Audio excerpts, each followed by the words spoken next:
There he is. Oh, and hit hard. Took some coaxing though. There's another one with it I see. This might be a better one. You know, it's kind of funny. You always immediately think jerkbaits and smallmouth in the spring, and it's, you know, rightly so. That's like often the best way to catch them, but you'll catch a pile of walleyes and a lot of big ones on jerkbaits, not just early in the year, but all year.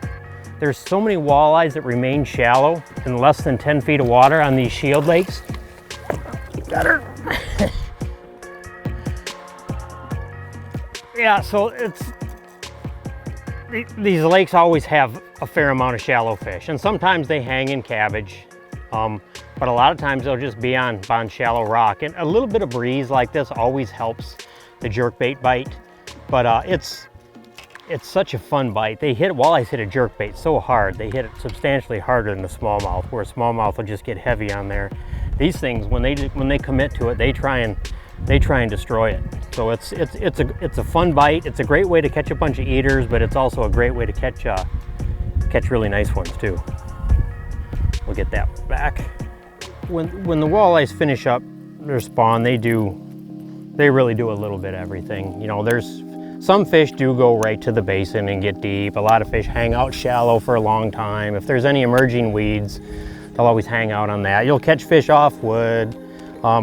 This spot is just kind of a main lake spot. It's a spine long point that goes out in the lake, and it's kind of the ideal walleye spot for any time of the season. But it's perfect for post spawn right now. It's got shallow water. It's got a kick of the tail, and the basin's right next to it. So there's always fish roaming that thing, and that's just kind of what I'm looking for. I'm looking for like a large flat that'll support a bunch of fish with some big cover, you know, in the form of big boulders. They can grab shade if they want it, and food around it. That's really all you need.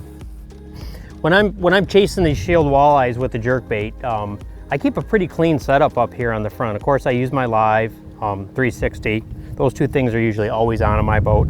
And then I don't even have 2D sonar up. I just have my Lake Master up. And I actually start there at the Lake Master. That's kind of it's kind of a top-down approach, but that's the first thing I look at. And you know, if you happen to have high def contours, it'll really dial you in. But even on a lake like this that doesn't have high def and 1 foot contours, that general map will give you a good enough starting point based on the season of where to begin. And I just drive right to the spot. I don't spend time idling around. I don't graph with my 2D. As I'm sneaking up to the spot, I will keep an eye on my side imaging to see if maybe there's something that's not shown on the map, that's, you know, hidden off the break or something. But I basically drive right to what I want to fish, and then I go right to the 360. And I look at it as like when you were in 3rd grade science class and looking at a microscope for the first time, and it had the 3 lenses that you dialed through, and there's a 10x, a 20x, and maybe a 50x. The Lake Master is the 10x, and 360 is 20x, and then live becomes the 50x. And after I, you know, look at the 20x to 360 and figure, yeah, this is what I want to see. I got some big boulders scattered. I got some sand. I got some smaller boulders, but it's just kind of a scattered, gradual break here.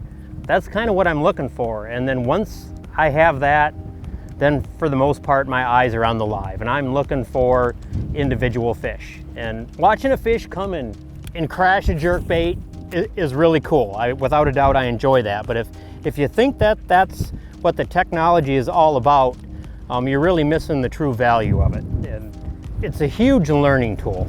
It will teach you to be more efficient if you let it. It can be the difference of fishing, you know, 30 spots in a day instead of 5, or it can be you staying on the spot all day long because you're seeing fish. It will tell you those things. It will tell you when maybe you should make a bait change, or even just a color change. If fish are reacting to your lure but not eating it, you know, something's not quite right. It will give you current clues of whether they want a bait coming with the wind or current or crosswind. Sometimes they have a preference for that, especially on windy days. It'll tell you a lot about bait and the forage that's in the system, and it'll also give you the opportunity to make the perfect cast every time. You know, your 360 will do that to an extent. You can say, oh, there's a big boulder there and it's at, you know, 2 o'clock. and you can wait for it to refresh and do that. But you can also spin that live and spin that pedal, and it will show you that where that big boulder is instantly. It will show the edge of a break better than any other technology that I've ever used. It just gives you all those clues, and it's basically like classes in session every time you use it. And every time you use it, you learn something new. The funny thing is there's a lot of mystique for whatever reason about forward-facing sonar, and at the end of the day, in its simplest form, it's still just sonar.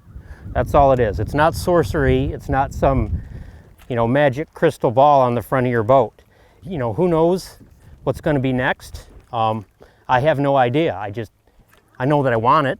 Whatever comes next, I'll probably be interested in it, because, you know, time on the water is too precious to not be catching fish. So you can only watch so many sunsets. It's kind of what you're looking for here. That's what we've been running into, and it's kind of typical of post-spawn walleye. Sometimes you run into bigger groups of, you know, 8, 10, or a big school, but it's typically 4 or 5. They huddle together like that, and a lot of times they cover ground. They don't sit still for very long. They're just kind of milling around and doing their deal. But this is, you know, ideally, that's what you want to see. We got, you know, half a dozen what look like decent sized fish out there at between 50 and 60 feet. And, you know, ideally you should throw on those fish, and you might not catch every one of them, but you should get a reaction. If they don't react to your bait when you see that, they don't look or move or change position, you probably need to, at the minimum, throw a different color at them.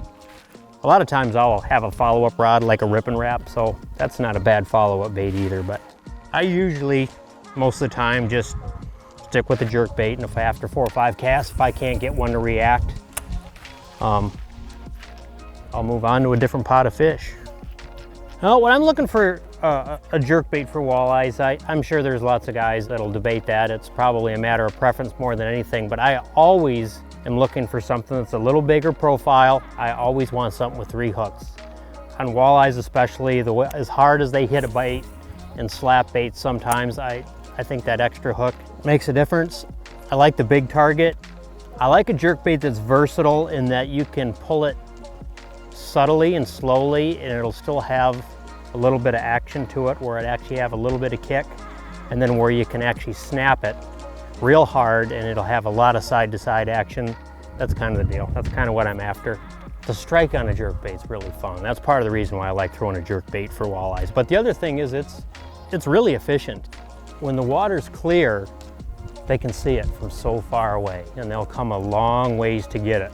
And you can make a long cast with it, and you can cover a lot of water with it and pull fish from a long distance with it. They don't all bite it, but with the technology that's on the front of this boat, you'll get a reaction from them. You'll see if they're in some big boulders and maybe hidden, they'll come up and look, or you'll see how many fish are there. It's really efficient bait, covering water, hooking fish. You can fish fast with it. You can fish it slow. You can fish it really erratic. It's just a really versatile bait. You can generally tailor the bait to their mood without picking up another rod.